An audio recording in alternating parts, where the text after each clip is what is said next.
আরে কি সর্বনাশে কাণ্ড!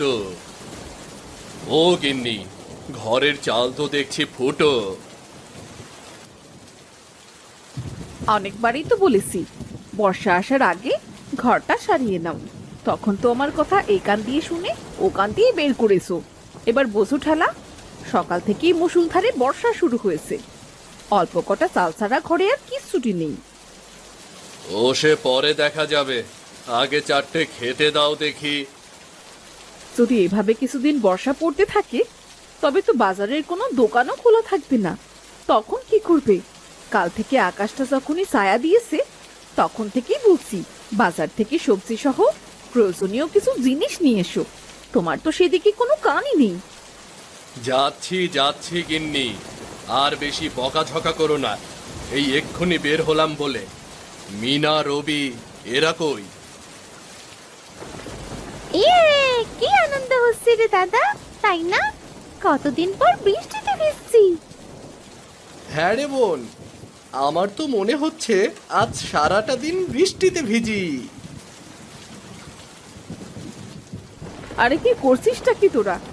বৃষ্টিতে ভিজলে তো তোদের জ্বর চলে আসবে। ওঠ ওঠ বলছি বৃষ্টির পানি থেকে। ও মা, আরেকটু ভিজি না মা। বৃষ্টির পানিতে ভিজতে কি মজা লাগছে। ভিজি না আরেকটু। হতচ্ছাড়ার দল, বলি উঠবি নাকি আমি নিচে নেমে আসবো? দাদা রে, চল উঠে যাই। মা কিন্তু রেগে যাচ্ছে।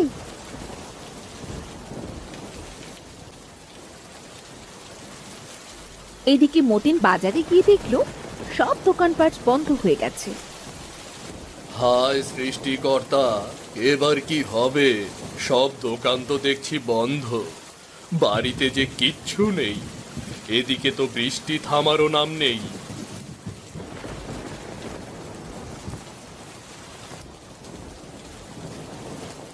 মতিন্দা যে, তাই বৃষ্টি মাথায় এভাবে আনমনে হেঁটে এত কি ভাবছো গো দাদা তুমি? শিবুদা, বাজারে এসেছিলাম সবজি সহ প্রয়োজনীয় জিনিস কিনতে, কিন্তু দেখছি একটা দোকানও খোলা নেই। এদিকে বাড়িতেও যে কিচ্ছু নেই। আরে কি বলছো তুমি? ওই পাড়ার হরিশের কাছে শুনলাম বৃষ্টি নাকি এভাবে টানা 7 দিন থাকবে।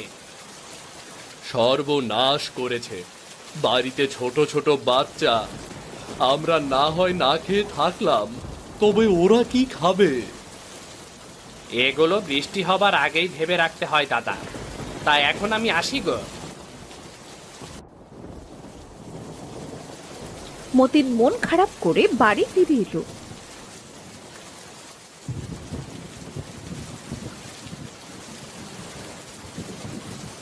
কি গো, মনটা অমন খারাপ কেন? বাজার সদাই কই? কিছুই তো নেই তোমার হাতে।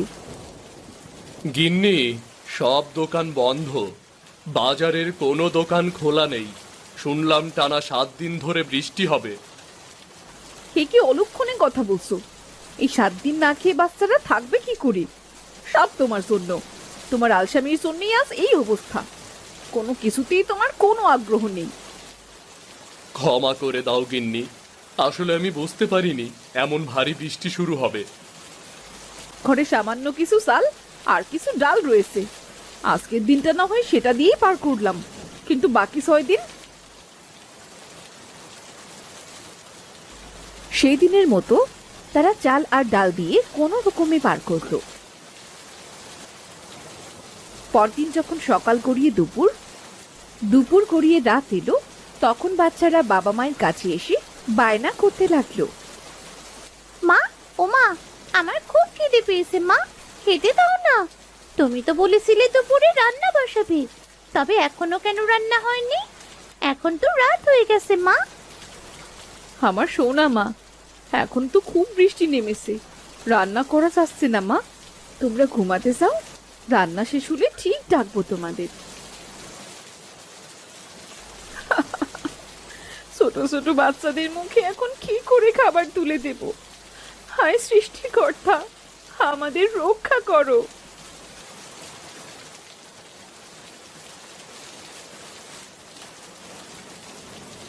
পরদিন সকালে তাদের ছেলে রবির গায়ে খুব জ্বর এলো।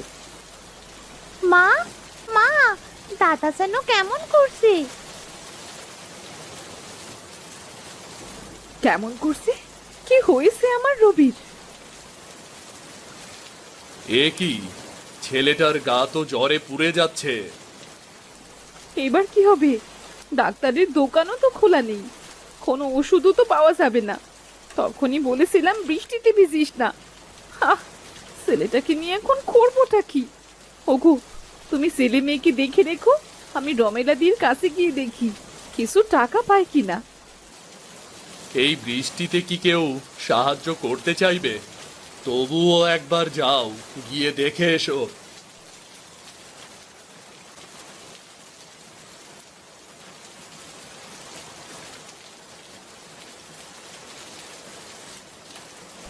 দিদি, ও দিদি, একটু বাইরে আসবে?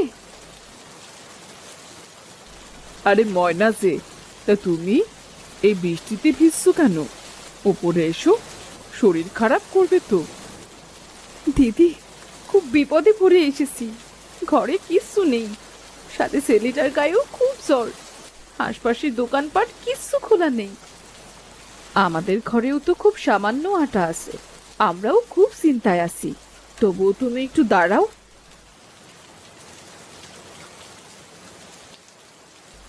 এই নাও দি, আটাটুকু নিয়ে যাও, তাছাড়া তোমায় দেবার মতন যে কিচ্ছু নেই। আর এই দুটো জ্বরের ওষুধ নিয়ে যাও, ছেলেকে খাইয়ে দিও। দেখো, সৃষ্টিকর্তা ঠিক মুখ তুলে তাকাবেন। তোমায় ধন্যবাদ দিদি, এই বিপদের দিনে তুমি সত্যি আমার অনেক বড় উপকার করলে। এবার আমি আসি গো দিদি।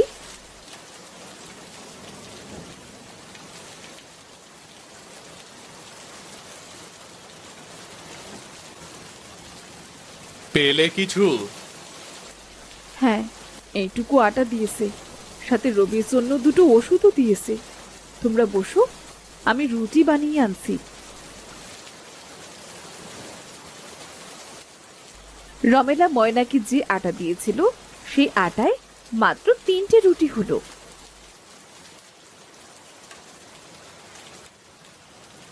হোগো, মাত্র 3টে রুটি হয়েছে। যা হয়েছে বাচ্চাদের হলেই হলো, আমাদের কোনো রকমে পানি খেয়ে পার করলেই হবে, বুঝেছো?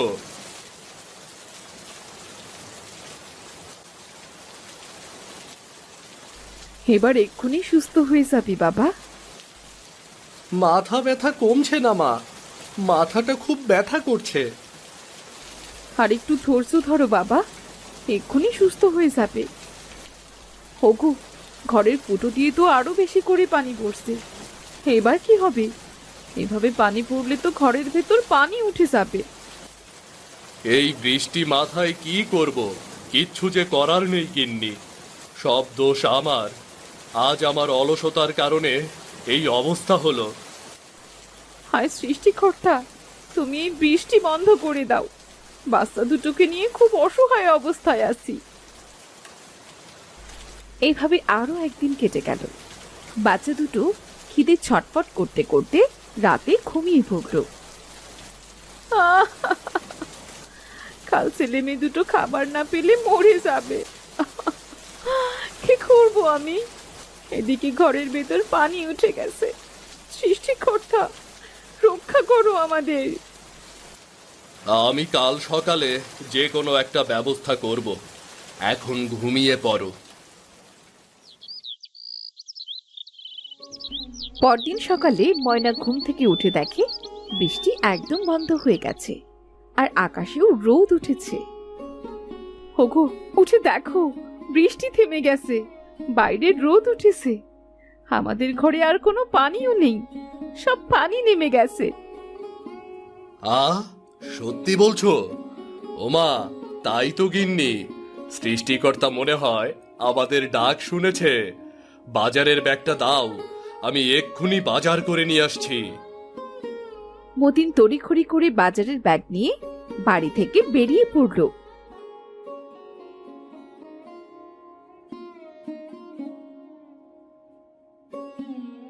প্রয়োজনীয় সব বাজার করে বাড়ি ফিরে এলো। গিন্নি, এই নাও, এখানে সব কিছু আছে। তাড়াতাড়ি রান্নাটা বসাও। কদিন ধরে পেটে কিছুই পড়ছে না, খুব খিদেও পেয়েছে। আমি এক্ষুনি আসছি গো।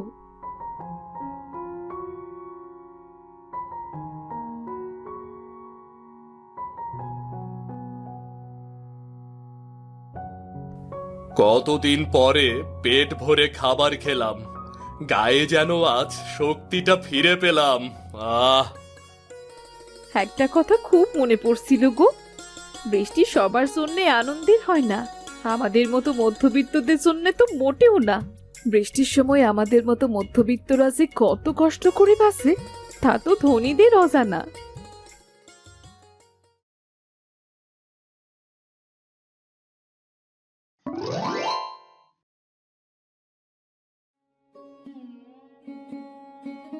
দাদা দেখেছিস চারপাশে কত পানি?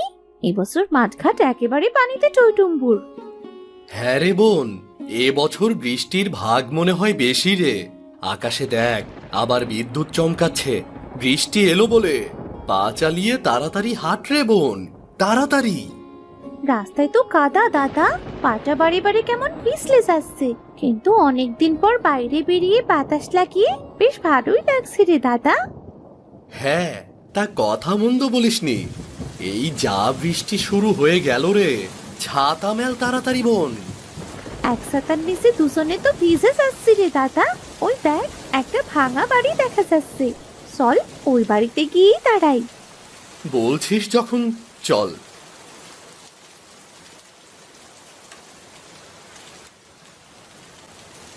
আরে রবি রিতা যে, তাই অসময়ে ভিজতে ভিজতে কোথা থেকে আসলি তোরা?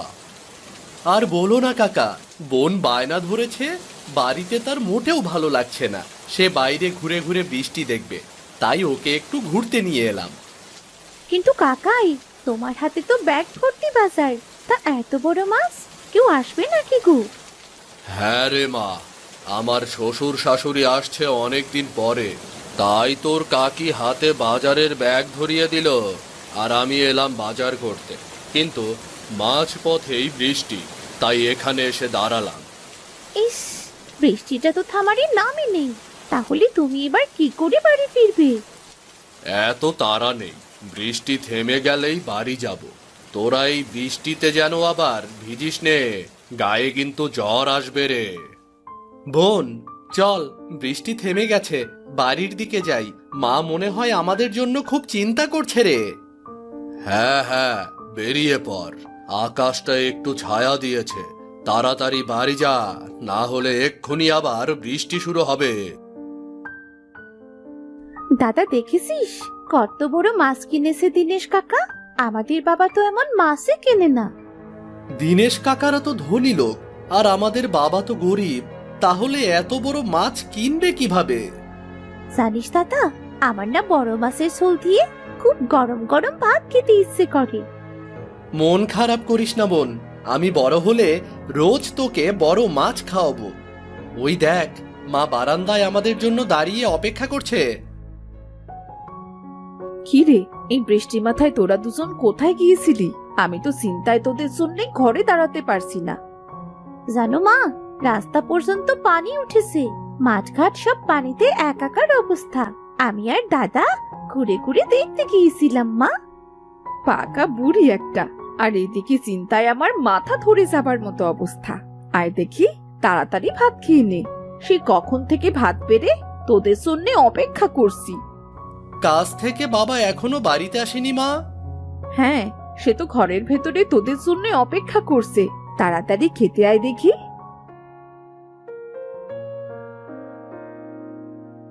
কি রে, এই বৃষ্টি মাথায় কেউ বাড়ি থেকে বের হয় নাকি? তোদের দু ভাই বোনকে নিয়ে আর পারি না, খিদেই পেটে আমার ইঁদুর লাফালাফি করছে। আয় তো, একসাথে বসে চারটে খেয়ে নেই, আয়। এ কি মা, আজও সেই ডাল ভাত? রোজ কচু খেসু ডাল, এই শাক ও শাক, আর কত রান্না করবে মা? একটু তো মাছ রান্না করতে পারো নাকি? আজ আমি মাছ দিয়ে ভাত খাবো। হ্যাঁ মা, আমিও ভেবেছি কাল একটা বড় দেখে মাছ আনবো, সাথে ছাগলের মাংস। অনেকদিন হয় ভালো মন্দ খাইনি রে। কিন্তু তুমি এত টাকা পাবে কোথায় শুনি? 10-5 টাকা করে কিছু টাকা জমিয়েছিলাম, সেই টাকা দিয়েই কাল বাজার করব। বর্ষার দিনে পরিবারকে নিয়ে একটু ভালো মন্দ খাবো। ইয়ে, কি মজা! বাবা সত্যি বলছো তো? ইস, মা সকাল হয় না কেন? কখন সকাল হবে মা? পাকা বুড়ি একটা। নে, এবার তাড়াতাড়ি খেয়ে নিয়ে দেখি।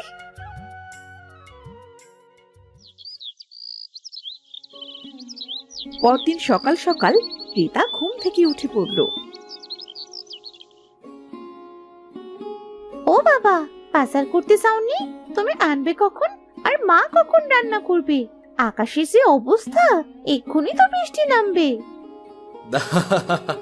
এই তো বের হয়ে পড়েছি, এই যাব আর এই আসব। সাথে ছাতা আছে না, তাহলে চিন্তা কিসের?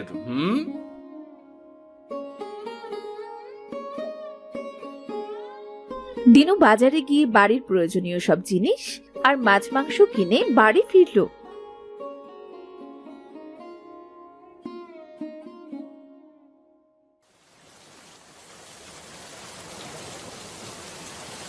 ইস, আর একটুর জন্য বেঁচে গেলাম। বাইরে আবার বৃষ্টি শুরু হয়েছে। এত বাজার করে এনেছো, হাতে কিছু টাকা রাখলেও তো পারতে। বৃষ্টির দিনে একটু ভালো মন্দ বাজার না করলে হয় নাকি? আরো কিছু টাকা জমা আছে, এ নিয়ে তুমি এত ভেবো না তো। হয়তো সারা বৃষ্টি নামার আর সময় পেল না, একদম ভিজে ডুবু হয়ে গেলাম। কিরে দিনু, আরে কোথায় তোরা? দরজা খোল। এই সেরে ছেড়ে, এ তো পিসি চলে এসেছে। জীবনটা একেবারে নাজেহাল অবস্থা করে ছাড়বে গো। আরে কি বিড়বিড় করছো? যাও না, দরজাটা গিয়ে খোলো না। হয়তো সারা, দরজা খুলতে এত দেরি হয় নাকি? বৃষ্টিতে ভিজে একদম নাজেহাল অবস্থা আমার। আরে পিসি যে, এসো এসো, ভেতরে এসো।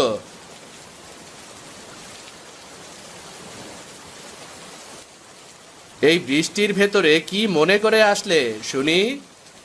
ও মা, তোর বাড়িতে আসার আবার সময় করে আসতে হবে নাকি? আমার যখন ইচ্ছে তখনই তো আসবো। না না না না, আমি তো সে কথা বলছি না পিসি। এই বৃষ্টি মাথায়। হয়েছে, আমি বুঝতে পেরেছি। বৃষ্টিতে একা একা বাড়িতে ভালো লাগছিল না, তাই চলে এলাম। ও বাবা, এত বাজার করেছিস? যাক, বৃষ্টির দিনে খাওয়াটা বেশ ভালোই হবে তাহলে। হ্যাঁ পিসি, আগে তুমি বিশ্রাম নাও না, ভিজে কাপড় ছেড়ে শুকনো কাপড় পরে নাও। তা তো নেবই, তার আগে একখানা কথা বলি, শোনো মন দিয়ে। আমি কিন্তু বাবা বেশি সময় থাকবো না, তাড়াতাড়ি রান্না বসাও, খাওয়া শেষ হলেই বেরিয়ে পড়বো। আচ্ছা বেশ, আমি এক্ষুনি রান্না বসাচ্ছি, তুমি বিশ্রাম নাও তো।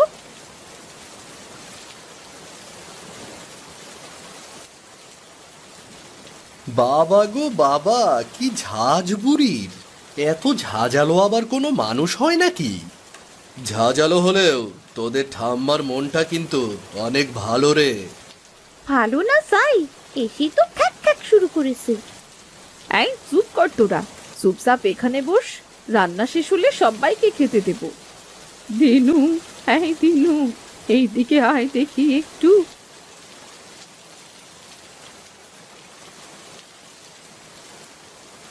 এই যে এখানে বস, আমার সাথে একটু গল্প করতো বাপু। হ্যাঁ পিসি, বলো। দিনু তার পিসির সাথে অনেক রকম গল্পের আসর জমালো। এদিকে কিছু সময় পর দিনুর স্ত্রীর রান্না শেষে সবাইকে খেতে ডাকলো। এই যে বউ, সব তরকারি যেন আবার বেশি খেয়ে শেষ করে ফেলো না, সবাইকে অল্প স্বল্প করে দাও। আমি কিন্তু যাবার সময় বাকি তরকারি বাড়ি নিয়ে যাব। সে কি ঠাম্মা, কেউ যাবে আবার নিয়েও যাবে? এসব বাজার কিন্তু বাবা আজ আমার জন্য করেছে। হ্যাঁ, তো সারি মেয়ের কথা শোনো, সব আমার জন্যে করেছে। চুপচাপ অল্প স্বল্প খেয়ে ওর দেখি, অন্য একদিন আবার বাজার করে খাস। আহা, মাছের তরকারিটা তো খুব স্বাদ হয়েছে। তাহলে আরেকটু দিই পিসি? থাক থাক, আর লাগবে না। আরে আরে করছিস কি বউ? এত মাংস দিচ্ছিস কেন? বললাম না অল্প করে দিতে। গিন্নি, রবিরিতাকে অল্প করে দিয়ে বাকি সব পিসিকে দিয়ে দাও। কিন্তু যেটা বললাম সেটা করো। পিসির খাওয়া শেষ, ওগুলো একটা বাটিতে করে দিয়ে দাও। হ্যাঁ, তাড়াতাড়ি দে, বৃষ্টি কিছুটা কম হয়েছে, এক্ষুনি বাড়ির দিকে রওনা দিই। বুড়ি বাকি তরকারিটুকু নিয়ে দাদির কাছ থেকে বিদায় নিয়ে বাড়ির দিকে রওনা দিল। ইস, খুব বাঁচা বেঁচে গেলাম। রাত থাকলে অবস্থা বেঅবস্থা করে দিত। তাই বলে সবটুকু তরকারি নিয়ে চলে গেল। ছেলে মেয়ে দুটোকে ভালো করে কিছু খেতেও দিতে পারলাম না। গিন্নি, আরো কিছু টাকা এখনো বাকি আছে। বাকি টাকা দিয়ে কাল আবার বাজার করব। ছটপটে বুড়ি একটা। ইস, আমার কত স্বাদের মাছ মাংস নিয়ে চলে গেল, মন ভরে খেতেও পারলাম না। এটা দিস না, ওটা দিস না, এতটুকু খা। পাগলি মেয়ে আমার, কাল আবার মন ভরে খাস। আরে, বয়স হলে মানুষ এমনিতেই খিটখিটে হয়ে যায়, বুঝলি?